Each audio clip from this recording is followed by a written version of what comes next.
7 वर्षाची साक्षी पांडे ही 28 मेला आपल्या दिवाळीतील राहत्या घरातून कोणालाही काहीही न सांगता घरातून निघून गेली होती। त्या संदर्भात तिचे वडील विजयकुमार पांडे यांनी मुंब्रा पोलीस स्टेशन येथे तक्रार देखील दाखल केली होती। त्याचा तपास करत मुंब्रा पोलिसांनी 48 तासांमध्ये या मुलीचा शोध घेत तिला तिच्या वडिलांच्या स्वाधीन केला आहे। या संदर्भात पोलीस उपायुक्त बाळासाहेब पाटील यांनी पत्रकार परिषद घेऊन याबद्दलची माहिती दिली आहे।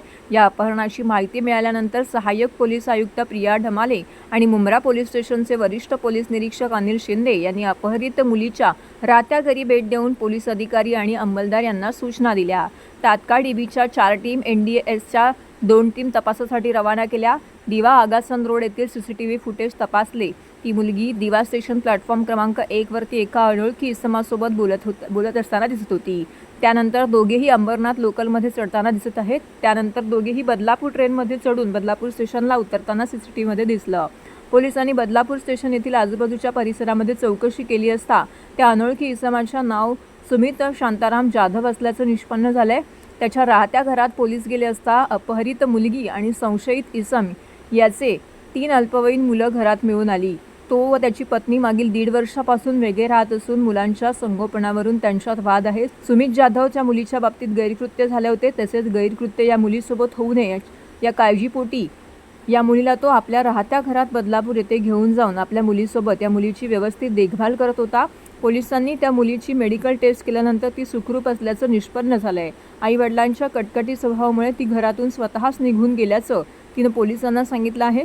पोलिसांनी त्या मुलीला तिच्या वडिलांच्या ताब्यात दिलं आहे। मुंब्रा पोलीस स्टेशनच्या हद्दीतील दिवा भागातून 28 तारखेला संध्याकाळी 8:30 वाजता एक 7 वर्ष 22 दिवसाची मुलगी ही बेपत्ता झाल्यासंदर्भातील तक्रार प्राप्त झाली होती। या तक्रारीचं गांभीर्य पाहून ACP डिव्हिजन, प्रभारी अधिकारी व क्राईमचे PI आणि इतर सर्व अधिकारी यांनी आपल्या निर्देशाखाली वेगवेगळ्या टीम स्थापन केल्या गेल्या। या 6 टीम या सातत्याने मुलीचा शोध घेण्यासाठी प्रयत्न करत होत्या। याच्यामध्ये DBच्या 4 टीम आणि NDPSचे 2 टीम काम करत होत्या। या भागातील CCTV पाहणे अत्यंत आवश्यक होतं, कारण मुलीचे पूर्ण हालचाली ज्या आहेत त्या कुठल्या ना कुठल्या CCTV मध्ये आल्या असतील या अपेक्षेने साधारणतः या संपूर्ण टीमने 948 CCTV याची पाहणी केली गेली। त्याच्यामध्ये मुलीचे लाईन ऑफ लोकेशन्स मिळाले आणि याच्यामध्ये 2 दिवसाच्या अथक परिश्रमानंतर 31 तारखेला रात्री या मुलीचं लास्ट लोकेशन एका व्यक्तीच्या सोबत बदलापूर या ठिकाणी ती एका ट्रेनमधून खाली उतरल्याचं निदर्शनास आलं। त्याच्यानंतर त्या व्यक्तीची ओळख पटवणं हे आमच्यासाठी चॅलेंजिंग होतं। त्या ठिकाणच्या वेगवेगळ्या टीमचे अधिकारी यांनी लोकल जे व्यक्ती आहेत त्यांची मदत घेतली गेली।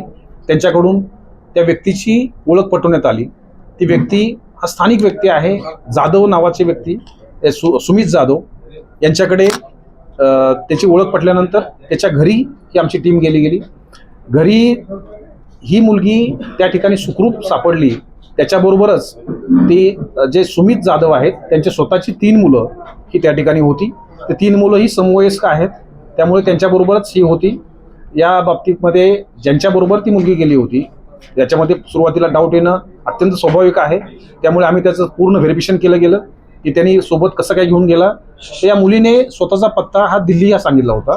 ती स्वतः दिल्लीची आहे, माझे आईवडील नाही आहेत आणि मला तुमच्याबरोबर यायचं आहे, मला परत जायचं नाही आहे, अशा स्वरूपाची माहिती सांगितल्यामुळे त्यांनी या मुलीच्या बाबतीमध्ये चुकीची काही घटना घडू नये, कारण त्याच्या दृष्टिकोनातून त्याच्या मुलीबरोबर एक अशीच घटना, अप्रिय घटना त्या ठिकाणी 2025 मध्ये घडली होती।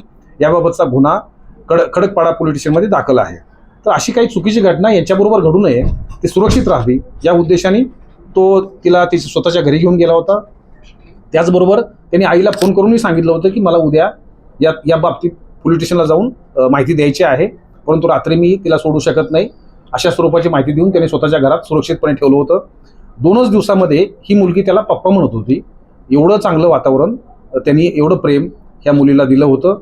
या मुलीचे संपूर्ण व्हेरिफिकेशन झालेलं आहे, मेडिकल झालेले आहे, याच्यामध्ये कुठल्याही स्वरूपाची चुकीची माहिती समोर आलेली नाही आहे। त्यामुळे हा गुन्हा हा तिला सुखरूप मिळवण्यापुरता नसून पुढे तिच्या आईवडिलांची काय परिस्थिती आहे, या व्यक्तीने जे सांगितलेली गोष्ट आहे ती खरी आहे की खोटी आहे याचं व्हेरिफिकेशन सुद्धा अद्याप आमची टीम करत आहे। आतापर्यंतच्या व्हेरिफिकेशननुसार हे सिद्ध झालेलं आहे की ज्यांनी घेऊन गेलेलं आहे त्याचा मालफाईड इंटेन्शन काही नव्हतं। पुढील तपास PSI Sharma Mumbra police station हे करत आहे।